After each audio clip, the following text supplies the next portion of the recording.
एक गांव में भगवान की कथा चल रही थी। जैसे कोड़ी गांव में कथा चल रही है ना, उसी प्रकार एक गांव में कथा चल रही थी। तो कथा के विश्राम सत्र के दिन जो वक्ता थे, उन्होंने श्रोताओं से कहा कि देखिए, आप लोग 9 दिनों तक कथा सुने हैं और जब तक कथा सुनने के बाद दक्षिणा न देंगे तब तक आपको कथा सुनने का फल नहीं मिलेगा। तो लोगों ने पूछा कि क्या दक्षिणा दी जाए?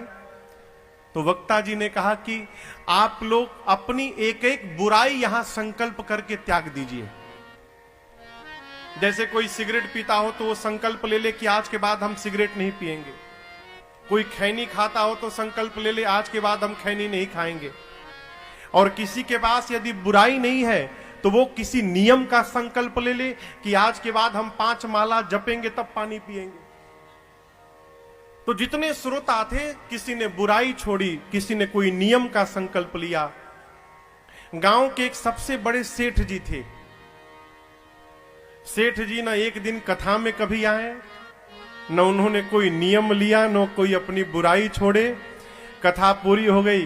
रात में गांव के कुछ श्रेष्ठ प्रबुद्ध लोग महाराज जी के पास जाकर बोले, सरकार, सबने कोई न कोई नियम लिया और अपनी बुराई छोड़ी, लेकिन गांव के एक सेठ जी हैं, न वो कथा सुनने आए, न उन्होंने कोई बुराई छोड़ी, न कोई नियम लिया।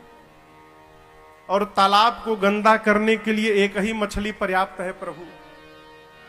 तो हम लोग चाहते हैं कि वही एक बच्चे हैं, उनको भी कुछ दिया जाए, नियम चाहे संकल्प कुछ कराया जाए। महाराज जी ने कहा, बुलाओ सेठ को। सवेरे सूचना गई, तो अब जब बुलावा आ गया तो सेठ जी कैसे मना करें, मन मार के गए। महाराज जी ने कहा, देखिए सेठ जी, गांव के सभी लोगों ने अपनी कोई बुराई छोड़ी है, जिसके पास बुराई नहीं है उसने कोई संकल्प लिया है, नियम लिया है। आप क्या कर रहे हैं बताइए। अब सेठ जी सोची तो बढ़िया फंस गए हम आके। तो समस्या समाप्त करने के लिए सेठ जी ने कहा, प्रभु हम नियम लेते हैं। क्या नियम लेंगे? सेठ जी ने कहा, हमारे घर के सामने कुम्हार का घर है, मैं नियम लेता हूं कि आज के बाद नित्य सवेरे जब तक कुम्हार का चेहरा नहीं देख लूंगा, पानी का एक घूंट नहीं पीऊंगा। गांव के लोग सोचे, ये कैसा नियम ले लिया, इस नियम से क्या लाभ होगा? महाराज भी तर्क वितर्क नहीं किए, कहे चलो इज्जत रख ली, कम से कम कुछ तो नियम लिया। महाराज बोले, चलो ठीक है, बहुत बढ़िया, नियम ले लिया ना, अब इसका पालन करना। सेठ लगा पालन करने, नियम लिया तो निर्वाह भी किया। 12 वर्ष बीत गए। 12 वर्ष में एक दिन भी ऐसा नहीं गया जिस दिन सवेरे बिना कुम्हार के मुख को देखे बिना पानी पी लिया हो सेठ ने। नियम का पालन किया। 12 वर्ष बाद एक बार सेठ जी कहीं गए तो रात्रि में वो आ नहीं पाए घर। सवेरे आते आते 11 बज गए। प्यास से बेहाल घर पर आए, सामान फेंके। घर वाले पूछे कहां जा रहे हैं? बोला रुको। अच्छा, ये घर वालों को पता नहीं कि ऐसा नियम लिया है। ये किसी बहाने जाकर कुम्हार का चेहरा देख लेते थे। घर वाले बोले, अरे पानी तो पीजिए। बोले रुको तो, पानी पहले आने दो मुझे। दौड़ कर गए कुम्हार के दरवाजे पर, नहीं दिखाई पड़ा तो आवाज लगाए। कुम्हार की पत्नी निकली, बोली वो तो है नहीं, पहाड़ के ऊपर मिट्टी लाने गए हैं।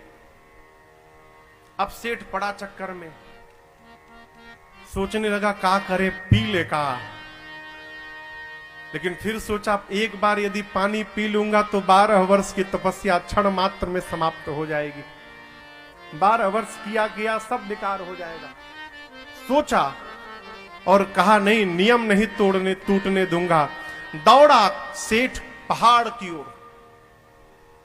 कम से कम नीचे से भी दिखाई पड़ जाएगा ना तो हो जाएगा।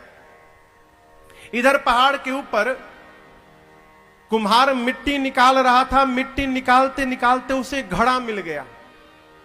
घड़ा के मुख को साफ किया तो देखता है उसमें तो सोना भरा हुआ है। इतना विशाल घड़ा सोने से भरा। अब कुम्हार नाचने लगा। पागल की भांति नाचने लगा। पूरी गरीबी चली गई, आनंद आ गया। अब तो आनंद होगा। जय हो, बड़ी कृपा प्रभु जी, कोई देख न पावे इस घड़े को। अभी सोच ही रहा था, तब तक पहाड़ के नीचे सेठ जी दिखाई पड़ गए। कुम्हार सोचा ये सेठ क्यों चला आया यहां पर। अब कुम्हार सेठ को देख रहा है, सेठ जी कुम्हार को देख रहे हैं। कुम्हार पूछा, क्या बात है सेठ जी? सेठ जी बोले, कुछ नहीं, बस देख लिया।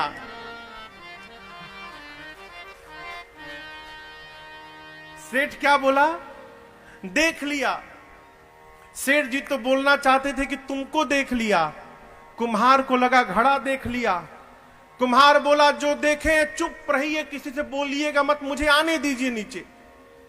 कुम्हार दौड़ कर नीचे आया, आके पांव पकड़ लिया। सेठ जी आप किसी से बोलिएगा मत, 50-50।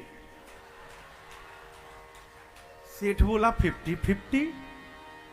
जरूर दाल में कुछ काला है। हाँ चलो चलो चलो, क्या 50-50, चलो। कुम्हार लेकर गया घड़े के पास, कहा, सेठ जी आपने यही घड़ा देखा था ना? बड़े कृपा रघुनाथ जी की भाई तो ये मिला है, आप किसी से कहिएगा मत। इसका आधा सोना मैं आपको देने के लिए तैयार हूं, लेकिन आप किसी से मत बताइएगा। जब घड़े को देखा कुम्हार, उसके भीतर भरे हुए सोने को देखा है। सेठ जी वहीं सिर पे हाथ धर कर बैठे और फफक के रोने लगे हो। कुम्हार ने कहा, सेठ जी आप रो क्यों रहे हैं? आपको तो नाचना चाहिए। सेठ जी ने कहा, प्यारे तुझे पता नहीं है, पिछले 12 वर्षों से नित्य मैं सवेरे पहले तेरा मुख देखता था, फिर जल का एक घूंट लेता था। बिना तेरे मुख को देखे मैं आज तक 12 वर्षों में कभी पानी नहीं पिया हूं। कुम्हार बोला, फिर रो क्यों रहे हैं? सेठ बोले, इसलिए रो रहा हूं प्यारे कि 12 वर्षों तक तेरा मुख देखकर पानी पिया तो इतना सोना मिल गया। यदि 12 वर्षों तक मैं भगवान का मुख देखकर पानी पिया रहता तो आज मेरी क्या गति हुई रहती। अरे अखिया हरि दर्शन की प्यासी, अरे अखिया हरि दर्शन की प्यासी, अरे हरि दर्शन की प्यासी, रे अखिया हरि दर्शन की प्यासी, रे अखिया हरि दर्शन की प्यासी। भाई बाप, भगवान को देखने का स्वभाव बनाइए।